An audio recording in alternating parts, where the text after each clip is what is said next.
Hello, my YouTube world. This is Johnny Mill. I'm just in here doing some morning maintenance, so I figured I would just give you a shot. I just sharpened these blades. I'm going to try to give you a little example how this blade sharpener works. So every morning I get up, before I go out, since it's just totally soaked out anyway, I get up, lift the mower up in the air. As you see, it's up in the air right now. And I come in here and if the blades need sharpened, now if they don't need sharpened, they're still got a nice little edge on them, I won't do anything. But if it's got a little bit of dullness to it, I will definitely sharpen those blades. I'll pull them off, or I'll have a set sharpened, because I have lots of sets down there. I don't know if you can see all those sets down there, but there's a lot of sets. My little Bosch impactor, love that thing. Love Bosch. But here we go. So you just turn it on, and right here, guys, this is a 30-degree angle right here. It's already preset, so just put it in on, slide it right across. Very simplistic, very simplistic. And it just does a great job, as you can see.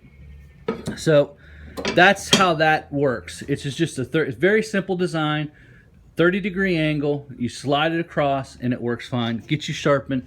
It doesn't, if you keep on your blades, you won't have to, it won't take forever to sharpen them. But if you let them go, 2-3 weeks, and then it takes a while to bring that edge back to the blade. I personally like sharp blades. Now, for example, if I was cutting this lawn right here, this lawn here is just full of just grass. It's my side lot, no big deal.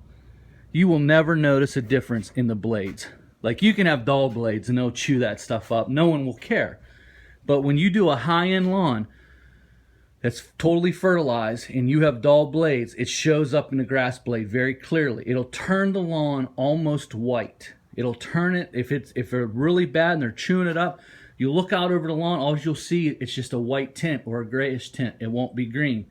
So that's why I sharpen my blades. And then you can move a little bit faster. And that's what you want. You want sharp blades. So when you go across the lawn, you turn around and you're moving too fast and you've got dull blades, you'll see stringers everywhere. And if you have OCD like me, stringers bother me. So I want to make sure that I get all the grass in one shot. But as you can see, this mower is totally trashed. I had some questions about these Turf Smart tires.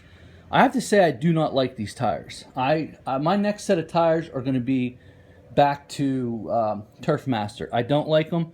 They get filled up in these grooves very easily, and they don't ungroove very easily. And what happens, it creates for a slippery environment. For example,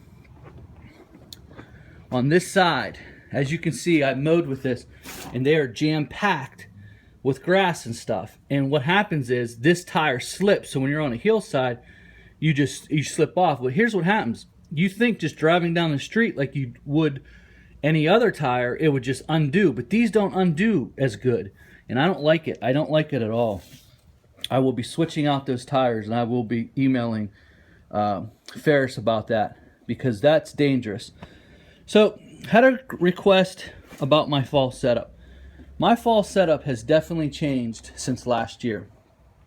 When I first started, I grabbed a big tarp and a rake. I would blow out all the beds. I'd rake all the leaves onto the tarp and then tarp them into my truck. Then I went to a leaf vac system, which I still have the leaf vac system, but I haven't put it on in 2 years. So I used to blow out all the beds, get them to the curb, suck up everything, cut the grass, bag it up, and then suck that up too. And then I would, go to the dump and dump, I had a dump bed in my bed. Well, last year, my truck didn't pass inspection because the dump bed was connected to the truck and it had holes in it. So I had to have my rocker panels done, which would have been that truck right there. I had rocker panels done, and I had to get the dump bed off. The dump bed's out at a friend's house, and it's pretty much worthless because it's just filled with holes.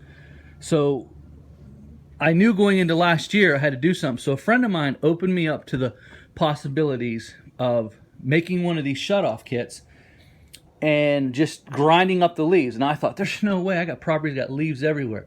But I assure you, if you'll put the gator blades on and you'll use this shutoff kit. Now, I just made this shutoff kit 2 weeks ago. It cost me $10. Let's take a little closer look at it. It goes right on the side, just like that. But I want to show you. how I use it. My little daughter's charge up toy still in here.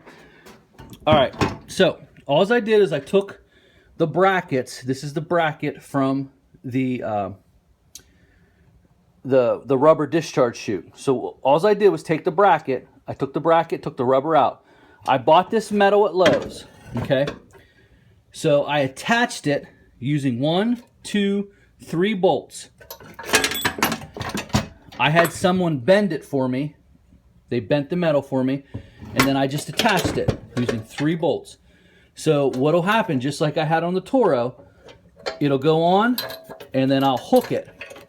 I'll hook it up to one of the hooks I have on the Ferris when I'm not using it, and then when I am using it, I'll bring it down, I'll close it down, and what happens is it'll just grind up those leaves after a few times.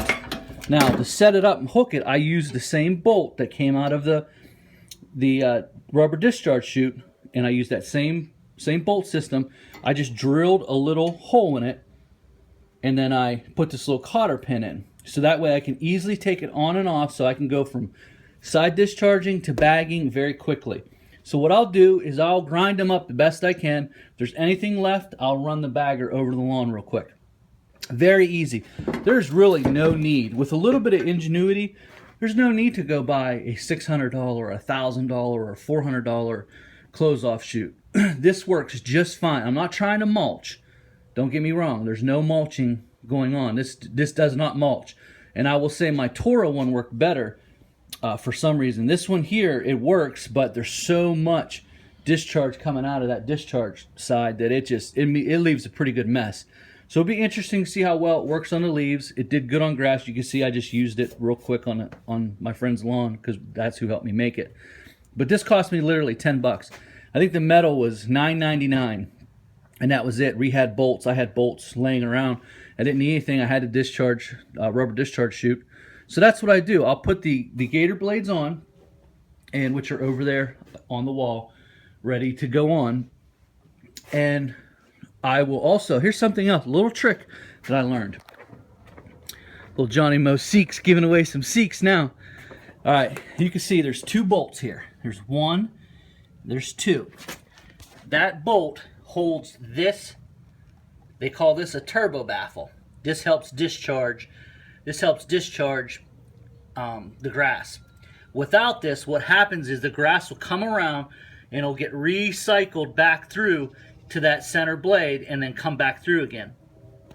When it comes to leaves, that means it's getting chopped up again. So take out that turbo baffle and your leaves will get chopped up. Now your side discharging will not be as good. It's not as good on this. It'll leave a bigger part of a mess because here's what happens. On this ICD deck, the majority of the grass is from here to here.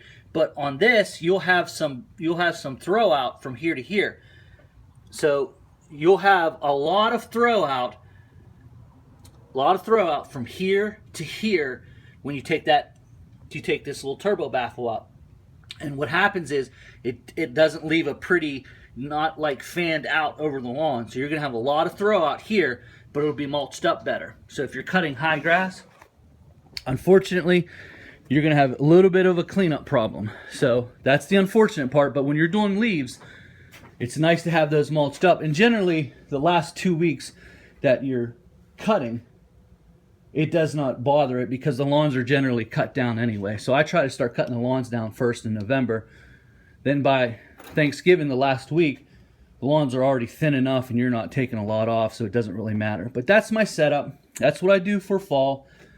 I used to do the real big leaf vac systems and all the craziness, but I tried it this way last year and I gotta say it worked out really, really well. And I'm gonna do it again this year. So this will be my second year just grinding up leaves and only picking up a little bit. Now, the little bit I pick up, I only took 3 truckloads of leaves last year, whereas before I was multiple, 10, 12 truckloads. And I used to have a leaf vac system. That box on that truck there is twice as high as that, and I used to put it on every year, and then I had the leaf vac come off that, and it would just run right into the truck, and it was a nice setup. It just, me being solo, it's a little harder to, because when we had crews going out 2 trucks could go. So I had the truck and the trailer go out, and then the other guy would drive the truck. So we'd meet up at the lawn, we'd get it all, and they would just suck it all up. And then I'd go on to the next one, start the next one, and they'd come along, and we'd already have some started. And that's how that worked. But now that I'm solo, I can't do both. So I can't have the leaf vac on and pull the trailer. Some would say, well, get it all in one place and then just come back later and just suck it all up. That's true, but when the wind blows, it just blows it all around the lawn, and you get it all around the neighborhood, and people get upset, and so I don't do that anymore either. So other than that, that's my leaf cleanup system. I don't really have a lot of really massive leaf cleanups anymore. I got rid of those ones that they were all day long, like 6-7 hour leaf cleanups, where you'd have a pile of leaves bigger than the truck itself.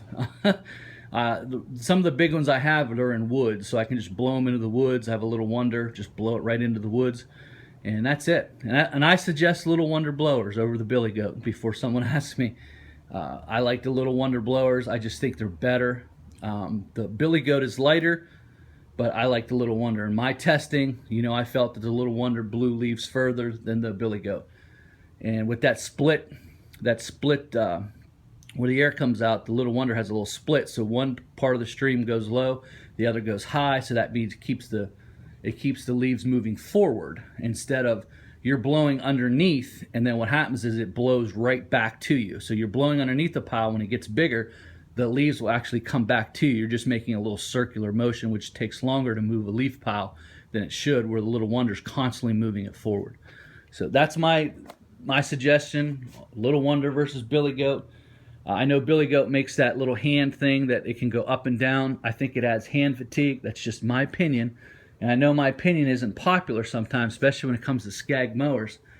But coming up, I'm going to make an official offer to Scag. What I'm going to do, since this Scag thing has just gotten out of control because I had an opinion about a mower that I actually purchased and actually used, and it didn't do well for me. I've had videos made about me. I've had forums, dedicated whole threads about it. And so what I'm going to do, because I'm such a fair person, and I'm going to make an offer to Scag. What I'm going to do, it's going to be an official video. It's going to be a plea to Scag.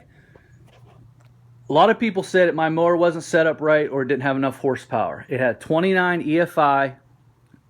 So we're going to see. I'm going to make an offer to Scag. I'm going to tell Scag, I'm going to say, listen, you bring me a mower, I get to cut my grasses. I'm not, and then the whatever comes out the side of that deck is what it is. But you have to let me put it on video. That's why I don't do sponsorships here. I have been reached out for people to give me products and hey, do a little review. I'm not going to do it because I want to be fair and balanced. So that's going to be the deal. I'm going to reach out to Scag. I'm going to say, hey, listen, I'm going to do official video. I want to see if your lawnmower can do what everyone says it can do. And here's the thing. We have Scag mowers in our county here. And I'm looking at what their fertilized lawns look like when they leave. And I'm going to warn them. I'm going to say, listen, we do have Scags here. I see what they can do. They're leaving clumps. They're leaving a mess. So I want to get a mower. You bring the mower to me somehow. I get to cut my grasses, and then I will do official review on it.